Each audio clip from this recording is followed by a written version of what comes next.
Amado Dios, gracias una vez más, bendito Dios, por permitirnos hoy estar aquí delante de tu presencia, Señor. Padre, tu palabra dice que la fe viene por el oír tu santa palabra, bendito Dios. Hoy necesitados cada día más, Señor, de que tú avives esta fe que tú nos has dado, Señor, tan preciosa, Señor. Padre, que todas estas enseñanzas que cada domingo recibimos, Señor, cada día, Señor, nos lleven más a sumergirnos en ti, a estar a tus pies, a darte gloria, honra y alabanza, a revisar nuestro diario caminar, Señor.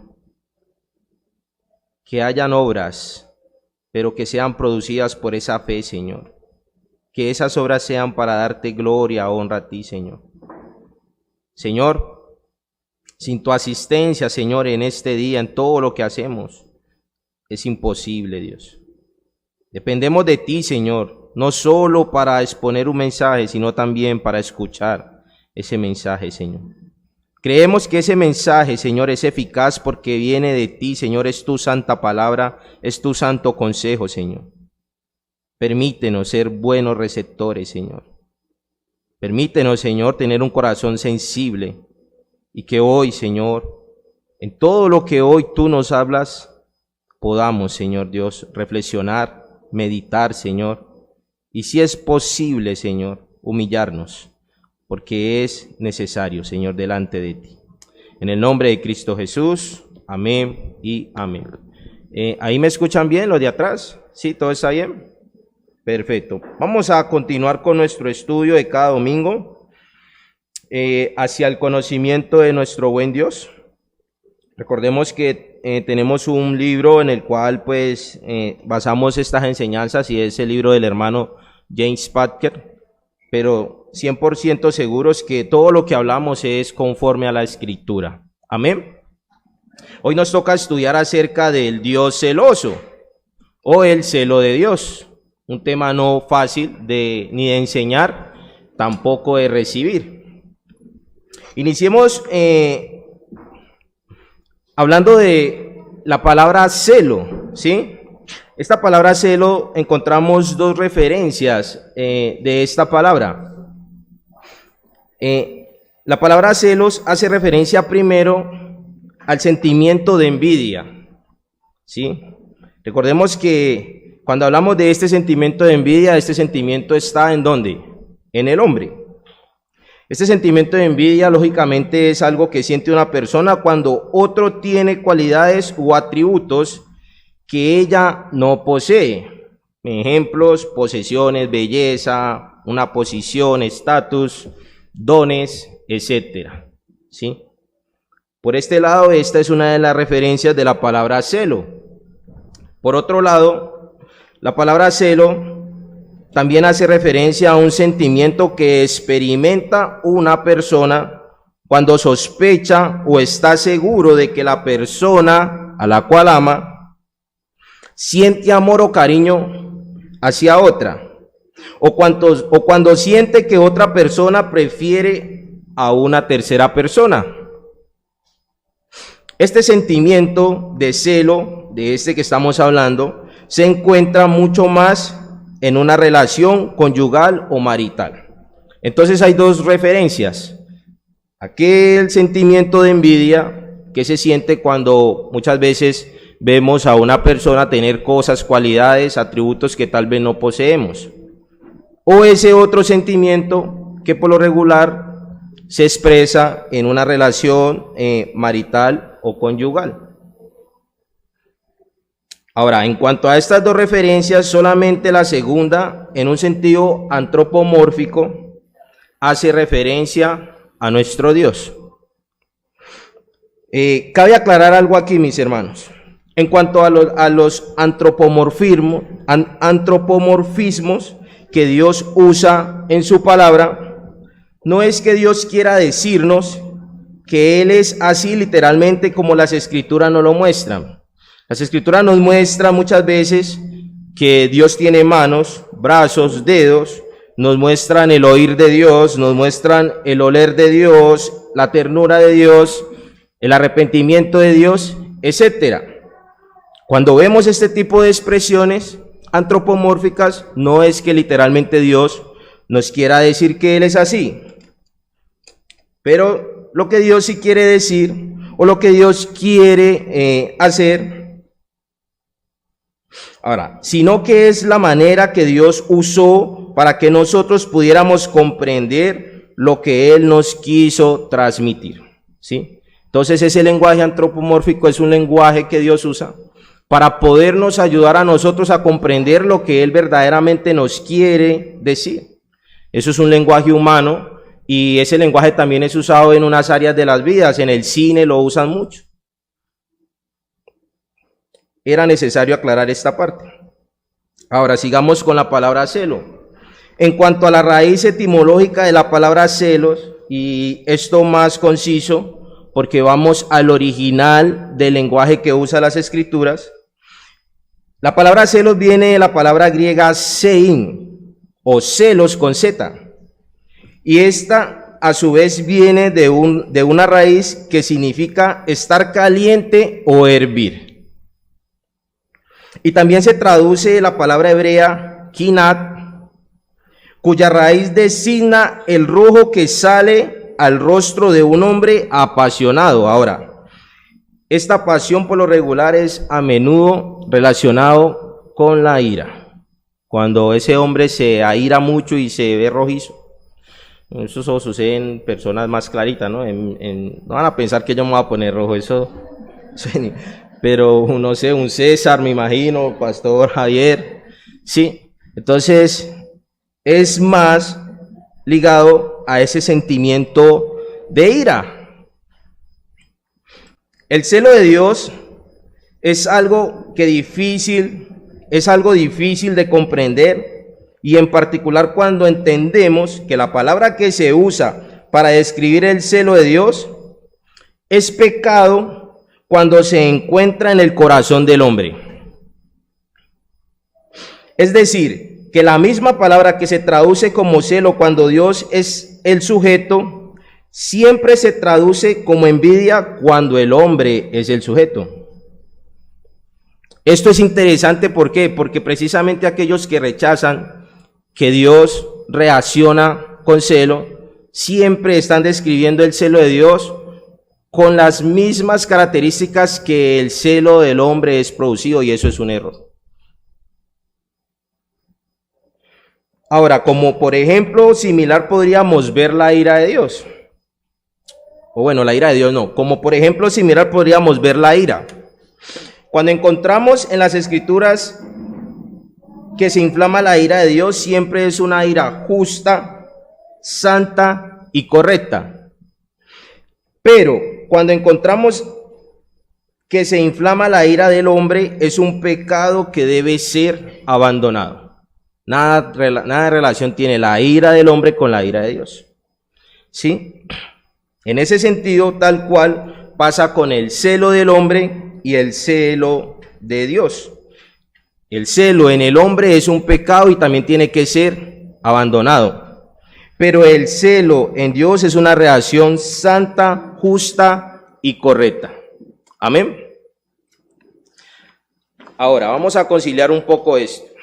La pregunta es, ¿cómo podemos conciliar la idea de que el celo de Dios sea santo, justo y correcto? Y para eso tenemos una sola y única ayuda, y son las Escrituras.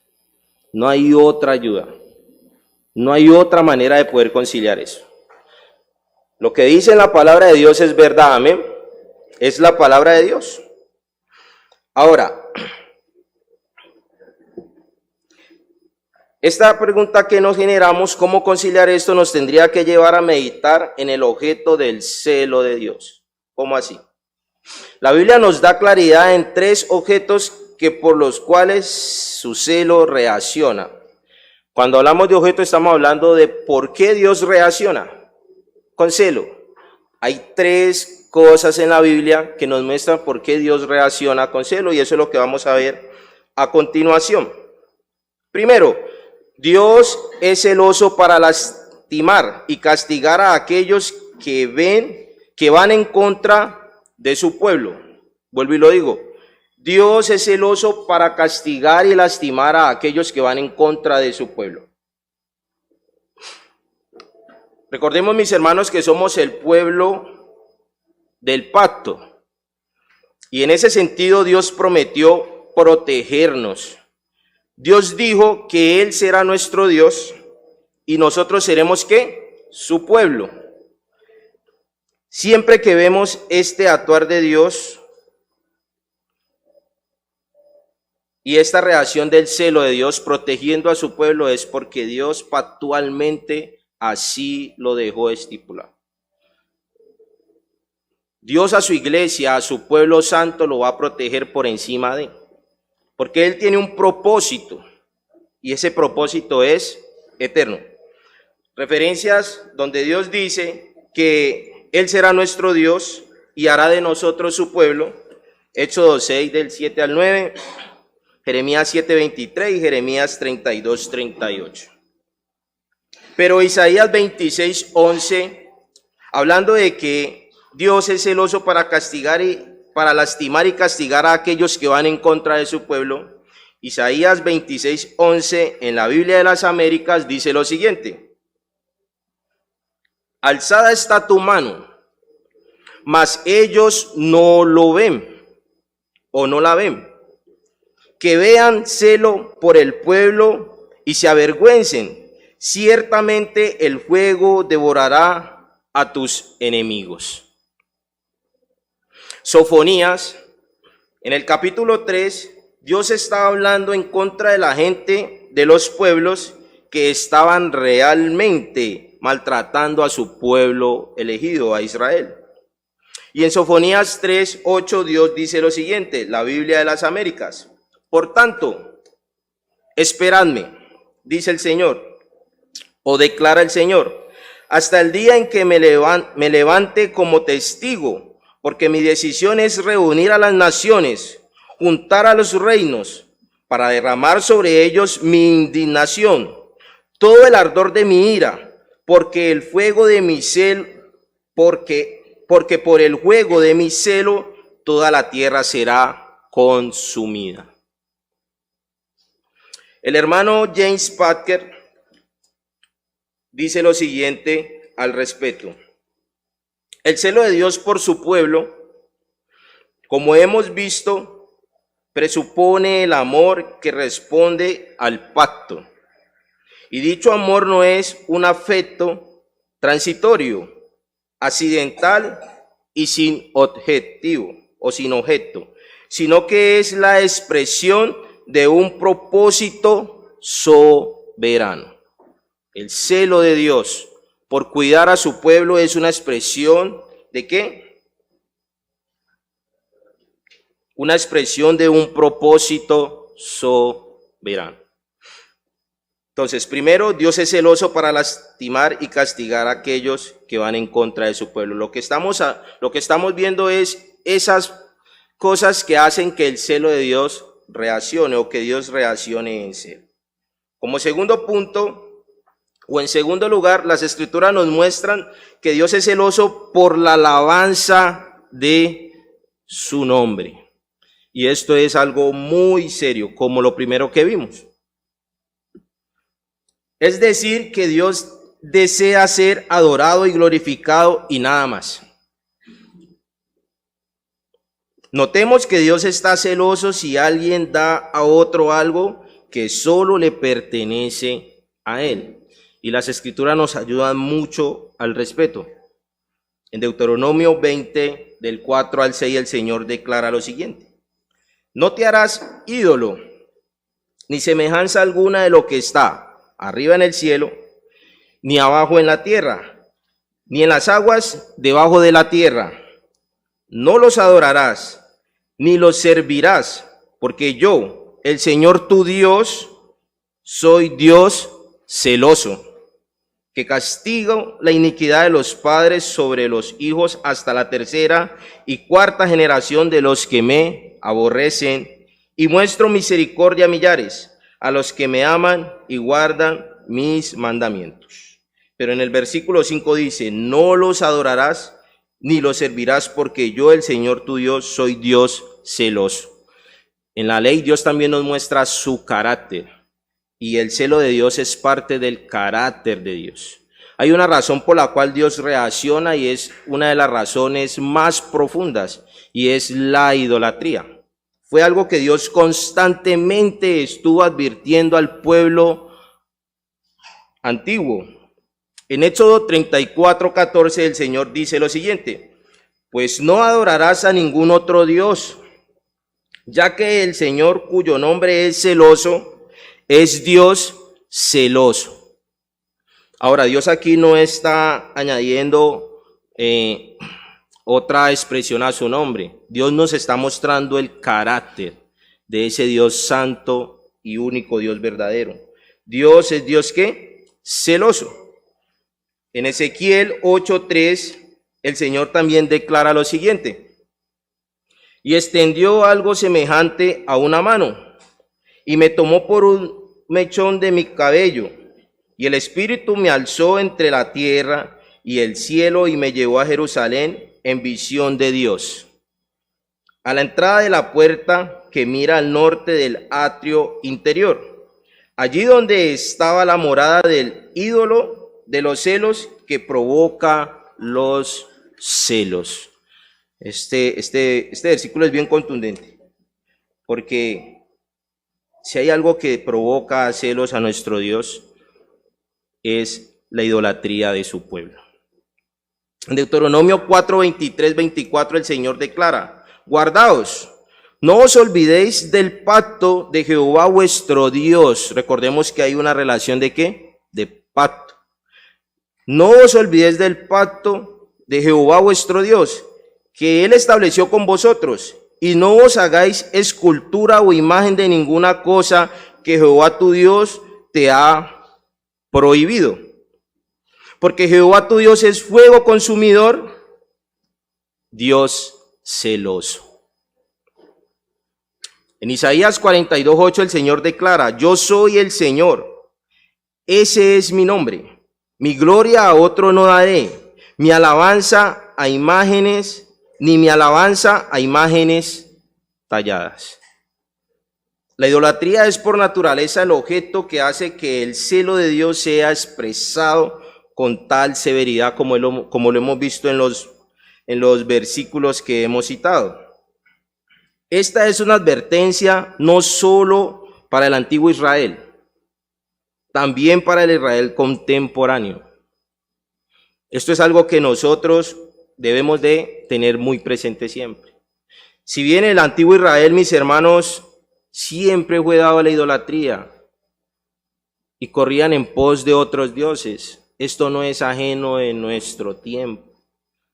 Tal vez no nos inclinamos ante estatuas, pero hoy hay otras cosas que le quitan el primer lugar a nuestro buen Dios. Y si empezamos a mencionar, no terminamos, pero cada uno de nosotros en nuestro corazón sabe a qué le estamos dedicando más tiempo. Y la Biblia nos declara: no podéis servir a dos señores. Amaremos más a uno o menospreciaremos más a otro. Pero es imposible servir a dos señores.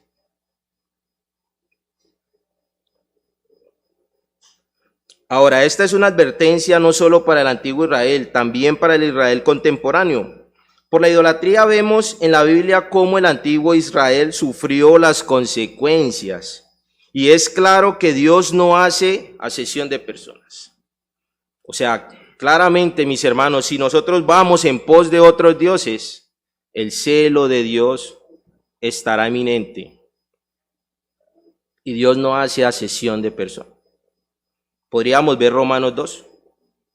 Podríamos ver claramente en Romanos 2 cómo Dios nos dice que Él no hace acepción de personas. Como tercero y último punto, Dios es celoso por el bienestar general de su pueblo. Vuelvo y lo digo, Dios es celoso por el bienestar general de su pueblo. En Ezequiel 39:25, el Señor declara. Ahora, en Ezequiel Dios está explicando por qué va a volver a Israel a la cautividad. en Ezequiel 39. Y explicando por qué va a volver a Israel a la cautividad, él expresa lo siguiente: por tanto, así dice el Señor Dios, ahora restauraré el bienestar de Jacob y tendré misericordia de toda la casa de Israel y me mostraré celoso de mi santo nombre. Esto es importante, esta última expresión es muy importante. Me mostraré celoso de mi santo nombre. Si bien Dios va a restaurar a su pueblo, si bien Dios se va a dar a su pueblo para darle el bienestar que Él ha prometido, todo esto por la gloria de su propio nombre. El salmista comprendía estas declaraciones muy bien. Pienso yo que el pueblo de Israel, por el tiempo no voy a abordar todos los versículos, pero vamos a ver a David, cómo comprendió bien que Dios era el que tenía el control de todo su bienestar. En el Salmo 23:3, David declara lo siguiente: Él restaura mi alma, me guía por senderos de justicia, por amor de su nombre. En el Salmo 25:11, el mismo David dice lo siguiente: oh Señor, por amor de tu nombre, perdona mi iniquidad porque es grande. ¿Por qué perdona? Le pide David a Dios que perdone su iniquidad por amor de su nombre. El Salmo 31:3, David dice: porque tú eres mi roca y mi fortaleza, y por amor de tu nombre me conducirás y me guiarás. Ezequiel 20:44 dice la palabra del Señor así: y sabréis que yo soy el Señor, cuando actúe con vosotros en consideración ¿a qué? A mi nombre, dice el Señor. Y no conforme a vuestros malos caminos, ni conforme a vuestras perversas obras. Casa de Israel, declara el Señor Dios. ¿Por qué el Señor va a dar bienestar a su pueblo? ¿Por qué es que nuestra salvación está asegurada? ¿Por qué es que nuestro peregrinaje en el Señor, a pesar de los altibajos, va a ser seguro hasta el fin? No por nuestras obras, no por lo que nosotros podamos hacer, es por amor al nombre de Dios. Esto es seguridad, mis hermanos. Esto es glorioso. Esto es una relación ¿de qué? De pacto, pactual. En Isaías 48:9-11 el Señor dice: por amor a mi nombre contengo mi ira. ¿Por amor a qué? A mi nombre. Glorioso. Y para mi alabanza la reprimo contigo a fin de no destruirte, dice el Señor. He aquí, te he purificado, pero no como a plata. Te he probado en el crisol de la aflicción. Por amor mío lo haré.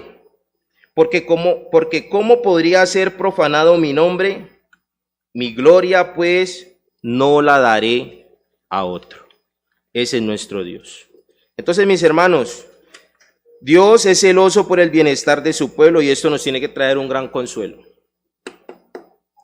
Ciertamente, mis hermanos, lo que puedo percibir es que para consuelo de nosotros, todo lo concerniente a nuestro Dios, aún su mismo carácter, es bendición.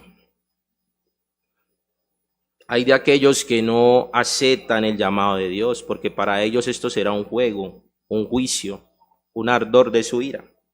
Ahora, concluimos con estas palabras. De manera que el celo de Dios lo lleva de un lado a juzgar y destruir a los infieles entre su pueblo, los que caen en la idolatría y el pecado. El celo de Dios lleva a destruir a aquellos que son infieles en medio de su pueblo. Y sabemos que el trigo y la cizalla crecen juntos. Y llegará un punto donde el Señor separará. Pero esto nos tiene que llevar también a meditar, no solo a pensar en ay de aquellos infieles. Mis hermanos, ¿cómo estamos viviendo nuestra vida? ¿Hay evidencia de la fidelidad de Dios en nuestras vidas? Esto nos tiene que llevar a meditar, porque Dios llegará un momento donde Dios separará a esos infieles y esos infieles serán arrojados al lago de fuego. Deuteronomio 6:14, Josué 24:19, Sofonías 1:18 nos dan referencia de esto. El celo también lleva a Dios a juzgar a los enemigos de la justicia y la misericordia en todas partes. Y por último, también lo lleva de otro lado a restaurar y dar bienestar a su pueblo luego que el juicio nacional los ha castigado y humillado. Ahora, por último, ¿y qué es lo que motiva estas acciones? Simplemente el hecho de que se muestra celoso por su santo nombre. Su nombre es su naturaleza y su carácter como Jehová el Señor, soberano de la historia, el único nombre que debe ser conocido, honrado y alabado. Mis hermanos, preguntas, inquietudes, al final del sermón me pueden buscar, o el miércoles con el pastor. Vamos a orar. Bendito Dios, gracias. Gracias, Padre, porque podemos conocer de ti, Señor, podemos ver de tu gloria, podemos exaltarte y honrarte, bendito Dios. Señor, siempre, Señor, que estamos expuestos a tu santa palabra, sin duda podemos ver, Señor, la gran necesidad que tenemos de abrazarte como el único Dios sabio y verdadero, Señor. Estas advertencias que hoy hemos visto en cuanto a la idolatría, Señor, son tan claras. Fueron claras para el antiguo pueblo, Señor, y hoy para nosotros más. Porque tenemos evidencia, Señor, de lo que tú hiciste por la terquedad, Señor, de nuestros corazones. Estoy seguro, Señor, que aún hoy en día, Señor, no dejarás a tu pueblo sin la disciplina correcta para que podamos ir a ti, Señor Dios. Bendito Señor, estamos en tus manos. Señor, permítenos temer a ti, Señor. Temblar ante tu presencia, Señor. Gracias porque estudiando el celo, Señor, tuyo, no solamente veo, Señor, cómo tú, Señor, tienes todo el poder para castigar a aquellos que van en contra de ti, sino que también podemos ver, Señor, tu sustento para tu pueblo, tu sostenimiento, tu bienestar, tu protección, Señor. Tuya es la venganza, Señor. Gracias, bendito Dios, por permitirnos ser parte de tu pueblo. Gracias, Señor, porque tú quisiste, Señor, en lo más íntimo tuyo, Señor, ser nuestro Dios y hacer de nosotros tu pueblo, Señor. Señor, ayúdanos a conciliar todo esto, Señor, y saber, Señor, que estamos en manos de un Dios misericordioso y amoroso, Señor. Te damos gloria, honra y alabanza en Cristo Jesús. Amén. Y amén.